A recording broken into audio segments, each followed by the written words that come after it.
Hi, I'm Iris, and this is Parapopulous, As the Wolves Gather.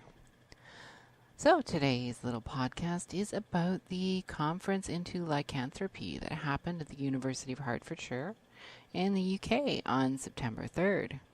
They were focusing on, fact, fiction, historical accounts of werewolves, and honestly, folks, this was a real thing. It was not a bunch of Team Jacob Twilighters having a sleepover trying to figure out just how furry he really is. These guys were doing some serious research into a subject that maybe you might not think deserves it. But let's think about how many different potential diseases have been blamed on this. So, and I mean, if you look at the trial records from Germany and France for the werewolf trials, there were a lot of ways apparently that you could transform from a human to the beast. And I mean, there's so many other facts about this creature, this mythical creature, that, I mean, not many people know. So, I mean, it's pretty cool. Now, I mean, if we're looking at sort of how did we get this? Well, let's base this on the fact of maybe this is a metaphor. Child to adult, innocent to not so innocent. Because I mean, you go from this, tender little human to this fierce, furry werewolf, which is pretty cool. And by the way, I am Team Jacob all the way. Much more thoughtfully written out, much less of a stalker. Apologize when you did wrong. So, seeing it's a werewolf post, I'll just put it out there. But otherwise, I am Team Vampire, with the exception of this. But yeah, anyways. And speaking of vampires, Bram Stoker's Dracula, which is one of my favorite books and movies ever, was really heavily influenced by werewolf folklore, among a couple other things. I mean, we're going to maybe get a podcast on that one day as far as the influences of that, and they're fabulous. It's a freaking great thing. I mean, this is too, so let's get back on track. So, I mean, back in the 1300s, if you had done something bad, you could get forgiven for it by bringing in some wolves' heads. And, I mean, while we're on the subject of wolves, these poor things are being hunted to death. They have been demonized. They're just poor furry little dogs, essentially, out there trying to eat.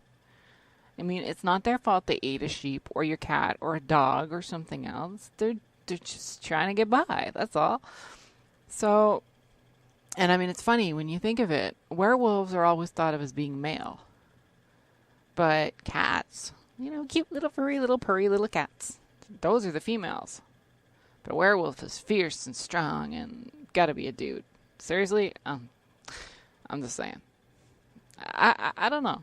I'm very, very, very happy about, I don't know if you guys have ever seen BBC's Being Human.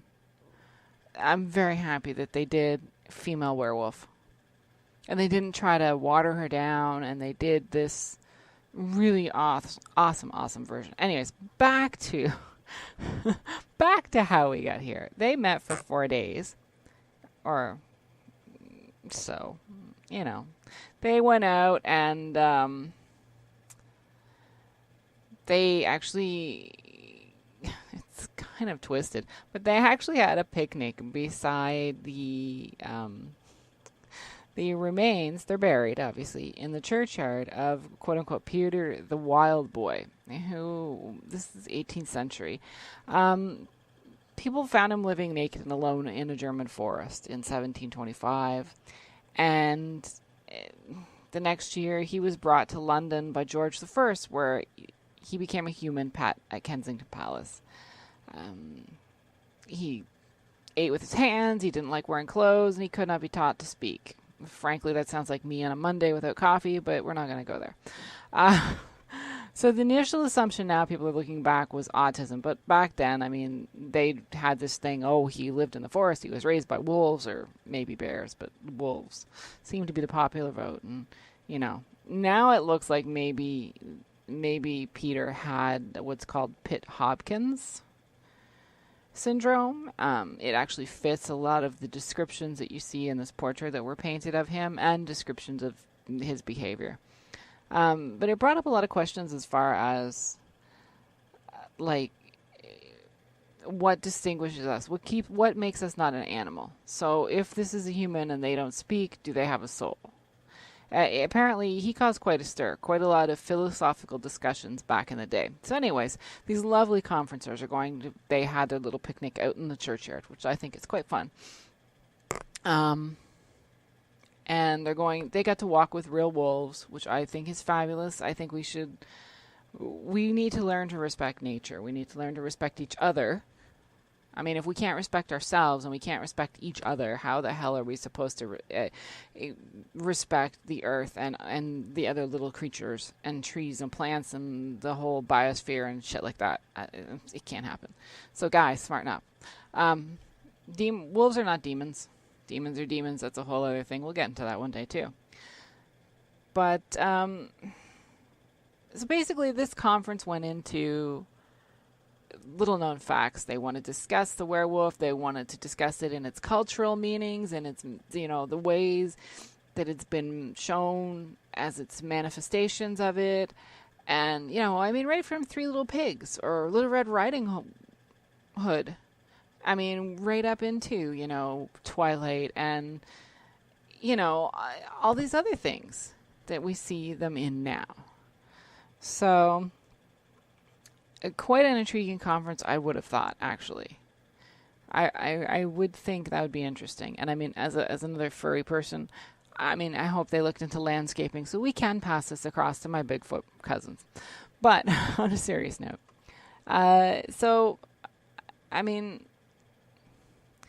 becoming a werewolf through a bite, this is a new idea. Using a silver bullet to kill werewolves, this is a new idea. Back in the day, you became a werewolf, usually by a curse, by being cursed at by the devil, cursed by the devil. I'm twisting everything sideways today. By wearing a girdle made of wolf skin, and by applying salves made of human body fat. Okay, I don't want to do any of those things. The devil's just keeping my seat warm, but that's a story for another podcast as well. So, when we look at all this stuff, I am wandering down a path. Perhaps we should take cookies for the werewolves. It's an intriguing thing to say, how did we get this myth in the first place? Where did it come from? Now, people want to say this whole, the moon, the planets, this has no influence. You go talk to anybody who, like a police officer, anybody who works in an ER on a night when it's a full moon. They're going to tell you people are doing stupid shit and they can't really explain why. That seems to be the stat I've heard. Now, if it's not true, I'm sorry, but that's the one that I seem to have heard. I don't know how, I don't know why, I don't know if we've gotten to this point where it's psychological or if there's truth to it, because frankly, I'm not that smart. I haven't researched this, I haven't gone into the what's and wherefores of it, so I'm just going to say from my own point of view, I definitely think that the moon and energies around us have influence. Maybe not to the extent that, hey, you're going to be a werewolf next full moon. But, I think different energies do influence us, whether we notice it or not. And I think that's part of becoming connected to the natural world.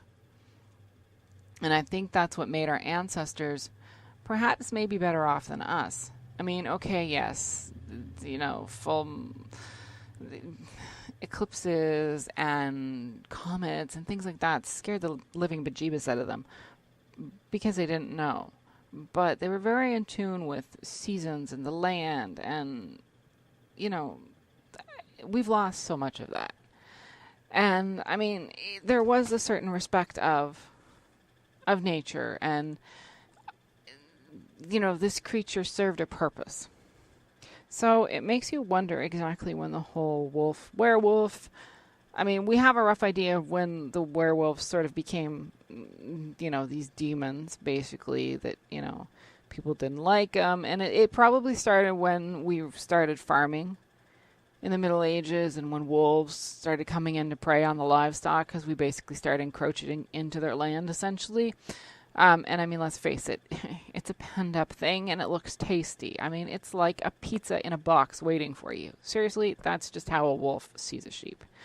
Maybe not. I mean, I haven't actually been able to speak wolf and translate that, but I mean, I guess maybe that's kind of close. So, I mean, it's intriguing to see where and when and how these shifts get made and how these myths start happening and how they get perpetuated and how they get twisted and then how they become like, ho, ho, ho, ho, ho, I can't believe you think that might be even remotely. Well, I mean, let's look at this. Granted, we have deforested a lot of the planet. Granted, we have encroached in a lot of land. We've been a lot of places. There's still a lot of woods out there, folks. And when you look at how much of the world is water and how little we actually have explored, you gotta expect there's some stuff on this planet we have no freaking idea. And you have to expect that different people, because we're chemically all slightly different, I'd say, we all might react a little bit differently to things. Some of us are a little more sensitive to, I don't know, perfumes or certain item as far as food or things like that. So, I mean, yeah, you have to wonder if maybe Bob's cousin wasn't a little bit hairier than other people, and one full moon he kind of went, on a little bit of a rage at somebody who really cheesed him off, and hey, he went running into the woods after because he was so embarrassed, and, hey, look, that's how the wild wolf man started. I don't know. Yeah, I have no idea how it exactly pinpointed. But I'm sure that these people, these very smart people, looked into this at this conference. Me, I'm here for, filling you guys in on it, giving me my opinion, and, I'll throw in my 2 cents. Because, I mean, hey, it's fun and it jingles when it hits the bottom. But I'm sure these nice people looked into this. I'm sure they looked into all of that. I would love to see a report from it. It would be really, really cool to, get into their minds and see. But, I mean, you can do this with a little bit of Google research and, look into things like this that intrigue you. Personally, I don't think it hurts to keep a little innocence, a little magic, a little... I'm looking for a word and I can't find it in my head right now. But a little bit of that wonder in your life. So, that might just be how mushrooms grow. Bob's cousin might just be exceptionally hairy. But you never know. Boo. We'll be back in a few, guys.